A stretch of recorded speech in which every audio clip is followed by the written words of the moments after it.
But as I crossed the space between the foot of the hill and the forest, a vision of another kind delayed my steps. Through an opening to the westward flowed, like a stream, the rays of the setting sun, and overflowed with a ruddy splendor the open space where I was. And riding as it were down this stream towards me, came a horseman in what appeared red armor. From frontlet to tail the horse likewise shone red in the sunset. I felt as if I must have seen the knight before, but as he drew near, I could recall no feature of his countenance. Ere he came up to me, however, I remembered the legend of Sir Percival in the rusty armor, which I had left unfinished in the old book in the cottage. It was of Sir Percival that he reminded me, and no wonder, for when he came close up to me, I saw that from crest to heel the whole surface of his armor was covered with a light rust. The golden spurs shone, but the iron greaves glowed in the sunlight. The morning star, which hung from his wrist, glittered and glowed with its silver and bronze. His whole appearance was terrible, but his face did not answer to this appearance. It was sad, even to gloominess, and something of shame seemed to cover it. Yet it was noble and high, though thus beclouded, and the form looked lofty, although the head drooped, and the whole frame was bowed as with an inward grief.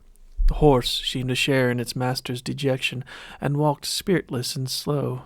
I noticed, too, that the white plume on his helmet was discolored and drooping. He has fallen in a joust with spears, I said to myself.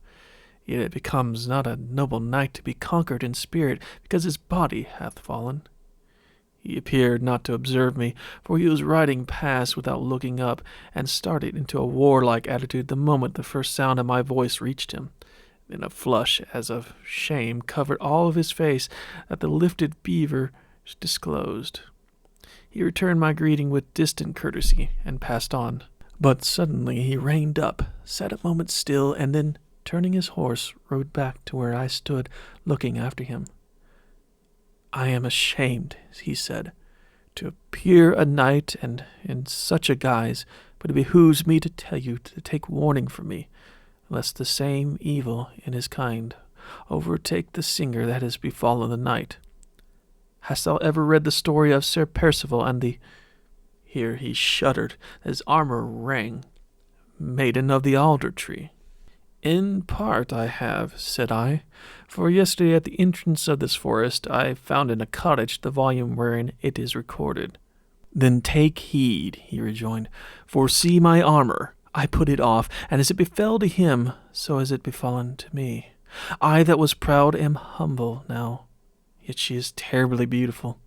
Beware, never," he added, raising his head, "shall this armor be furbished but by the blows of knightly encounter, till the last speck has disappeared from every spot where the battle-axe and sword of evildoers or noble foes might fall, when I shall again lift my head and say to my squire, 'Do thy duty once more, and make this armor shine.'" Before I could inquire further, he had struck spurs into his horse and galloped away, shouted from my voice and the noise of his armor. For I called after him, anxious to know more about his fearful enchantress, but in vain. He heard me not. Yet, I said to myself, I have now been often warned. Surely I shall be well on my guard, and I am fully resolved I shall not be ensnared by any beauty, however beautiful. Doubtless some one man may escape, and I shall be he. So I went on into the wood, still hoping to find, in some one of its mysterious recesses, my lost lady of the marble. The sunny afternoon died into the loveliest twilight. Great bats began to flit about with their own noiseless flight, seemingly purposeless, because its objects are unseen. The monotonous music of the owl issued from all unexpected quarters in the half-darkness around me. The glowworm was alight here and there, burning out into the great universe. The nighthawk heightened all the harmony and stillness with his oft-recurring, discordant jar. Numberless unknown sounds came oft of the unknown dusk, but all were of twilight kind, oppressing the heart as with a condensed atmosphere of dreamy, undefined love and longing. The odors of night arose and bathed me in the luxurious mournfulness peculiar to them, as if the plants whence they floated had been watered with bygone tears. Earth drew me towards her bosom. I felt as if I could fall down and kiss her. I forgot I was in fairyland, and seemed to be walking in the perfect night of our own old nursing earth. Stems rose about me, uplifting a thick multitudinous roof above me of branches and twigs and leaves. The bird and insect world delights. Great boughs crossed my path. Great roots based the tree columns and mightily clasped the earth, strong to lift and strong to uphold. It seemed an old, old forest, perfect in forest ways and pleasures. And when, in the midst of this ecstasy, I remembered that under some close canopy of leaves, by some giant stem, or in some mossy cave, or beside some leafy well, sat the lady of marble, whom my songs had called forth into the outer world, waiting to meet and thank her deliverer in a twilight which would veil her confusion. The whole night became one dream realm of joy, the central form of which was everywhere present, although unbeheld. Then, remembering how my songs seemed to have called her from the marble, piercing through the pearly shroud of alabaster, why, thought I, should not my voice reach her now, through the ebon night that enwraps her? My voice burst into song so spontaneously that it seemed involuntary. Not a sound, but echoing in me, vibrates all around, with a blind delight, till it breaks on thee, Queen of Night. Every tree, o'ershadowing with gloom, seems to cover thee, secret, dark, love-stilled, in a holy room, silence-filled. Let no moon creep up the heavens tonight. I in darksome noon, walking hopefully, seek my shrouded light, grope for thee. Darker grow the borders of the dark, through the branches glow, from the roofs above, star and diamond sparks, light for love. Scarcely had the last sounds floated away from the hearing of my own ears, when I heard instead a low, delicious laugh near me. It was not the laugh of one who would not be heard, but the laugh of one who has just received something long and patiently desired, a laugh that ends in a low, musical moan. I started, and turning sideways, saw a dim white figure seated beside an intertwining thicket of smaller trees and underwood. "It is my white lady," I said, and flung myself on the ground beside her, striving through the gathering darkness to get a glimpse of the form which had broken its marble prison at my call. "It is your white lady," said the sweetest voice in reply, sending a thrill of speechless delight through a heart which all the love charms of the preceding day and evening had been tempting for this culminating hour. Yet, if I would have confessed it, there was something either in the sound of the voice, although it seemed sweetness itself, or else in this yielding which awaited no gradation of gentle approaches, that did not vibrate harmoniously with the beat of my inward music. And likewise, when, taking her hand in mine, I drew close to her, looking for the beauty of her face, which, indeed, I found too plenteously, a cold shiver ran through me. But it is the marble, I said to myself, and heeded it not. She withdrew her hand from mine, and after that would scarce allow me to touch her. It seemed strange, after the fullness of her first greeting, that she could not trust me to come close to her. Though her words were those of a lover, she kept herself withdrawn as if a mile of space interposed between us. "Why did you run away from me when you woke in the cave?" I said. "Did I?" she returned. "That was very unkind of me, but I did not know better." "I wish I could see you. The night is very dark." "So it is.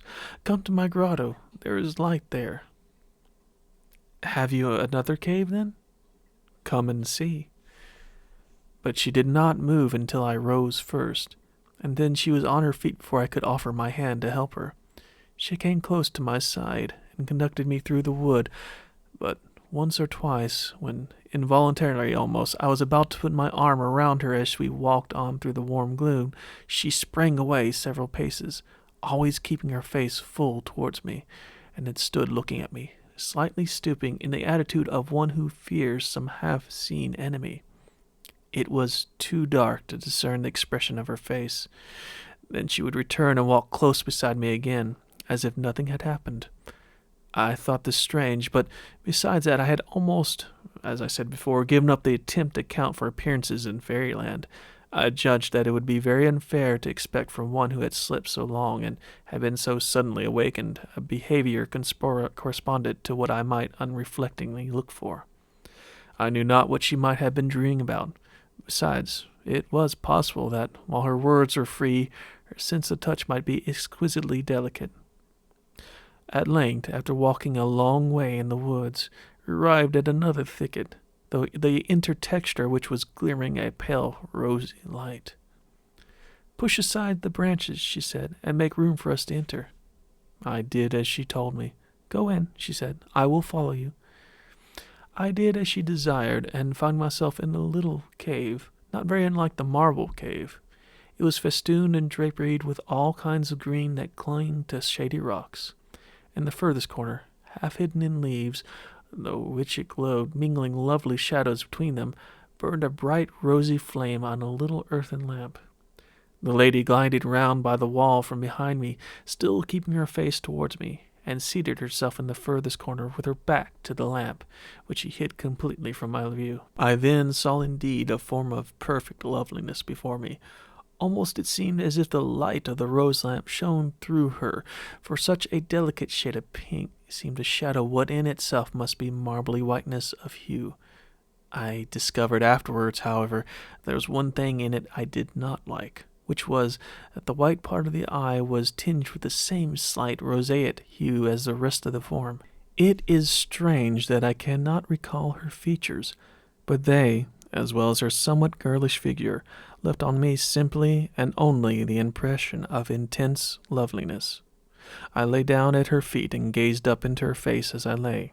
She began and told me a strange tale, which likewise I cannot recollect, but which at every turn and every pause somehow or other fixed my eyes and thoughts upon her extreme beauty, seeming always to culminate in something that had a relation, revealed or hidden, but always operative, with her own loveliness.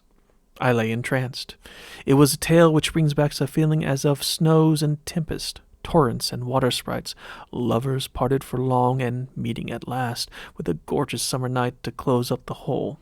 I listened till she and I were blended with the tale, till she and I were the whole history, and we had met at last in the same cave of greenery, while the summer night hung round us, heavy with love, and the odors that crept through the silence from the sleeping woods were the only signs of an outer world that invaded our solitude.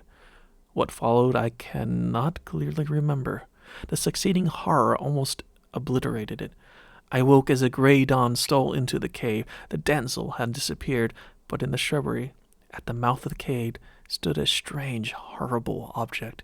It looked like an open coffin set up on one end, only that part for the head and neck was defined from the shoulder part.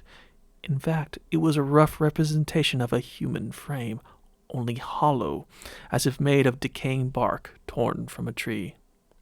It had arms which were only slightly seamed down from the shoulder blade by the elbow, as if the bark had healed again from the cut of a knife. But the arms moved, and the hand and the fingers were tearing asunder a long silky tress of hair. The thing turned round.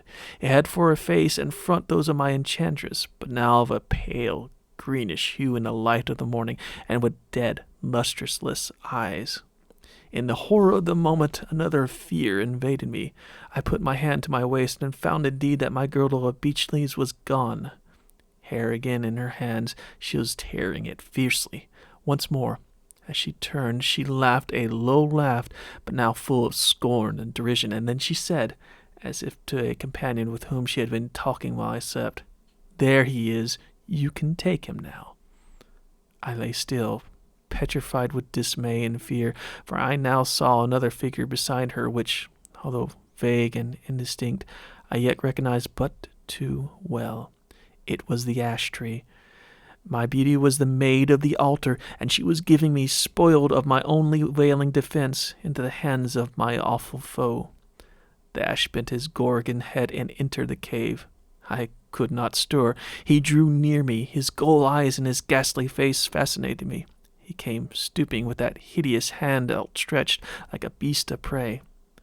I had given myself up to a death of unfathomable horror, when suddenly, and just as he was on the point of seizing me, the dull, heavy blow of an axe echoed through the wood, followed by others in quick repetition. The ash shuddered and groaned, withdrew the outstretched hand, retreated backwards to the mouth of the cave, then turned and disappeared amongst the trees. The other walking death looked at me once with a careless dislike on her beautifully molded feature, then, heedless any more to conceal her hollow deformity, turned her frightful back and likewise vanished amid the green obscurity without. I lay and wept. The maid of the altar tree had befooled me, nearly slain me, in spite of all the warnings I had received from those who knew my danger.